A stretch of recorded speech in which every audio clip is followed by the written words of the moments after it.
ತೀರ್ಥಯಾತ್ರೆಯ ಮಾಡುತ್ತ ಗುಡಿಗಳನ್ನು ಸುತ್ತಿದರೇನು,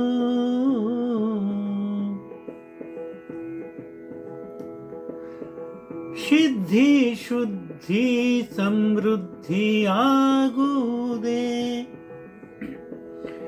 ಸಿದ್ಧಿ ಶುದ್ಧಿ ಸಮೃದ್ಧಿಯಾಗುವುದೇ, ಯಾರ ಮೇಲೂ ಹರಿಹಾಯುತ್ತ ಹಿಡಿ ಶಾಪ ಹಾಕಿದರೇನು, ಮನಃಶಾಂತಿ ದೊರೆಯುವುದೇ,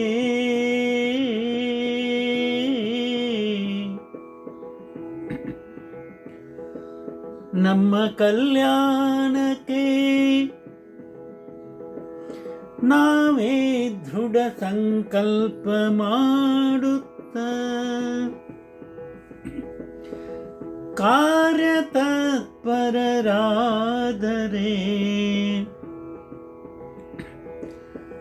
ಪಡೆಯುವೆವು ಎಲ್ಲವನ್ನೂ, ನಿಜಾತ್ಮ ಶಿವನು ಪ್ರಸನ್ನನಾಗುವನು, ನಿಜಾತ್ಮ ಶಿವನು ಪ್ರಸನ್ನನಾಗುವನು,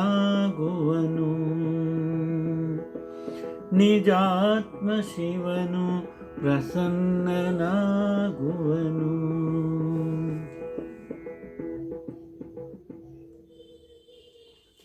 ನಾವು ಅದೆಷ್ಟೋ ತೀರ್ಥಯಾತ್ರೆಗಳನ್ನು ಮಾಡ್ಬೋದು, ಎಷ್ಟೋ ಗುಡಿಗಳನ್ನ ಸುತ್ತಬೋದು, ದರ್ಶನ ಮಾಡ್ಬೋದು.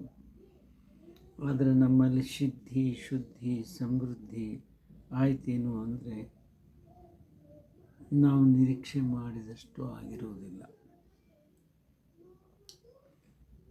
ಇನ್ಯಾರ್ದೋ ಮೇಲೆ ಗೂಬೆ ಕುಡಿಸ್ತಾ ಹಿಡಿ ಶಾಪ ಹಾಕ್ತಾ ಹೋದರೆ ನಮ್ಮ ಮನಃಶಾಂತಿ ಹೋಗ್ತದೆ ಹೊರತು ಯಾರಿಗೂ ಏನೂ ಆಗೋದಿಲ್ಲ.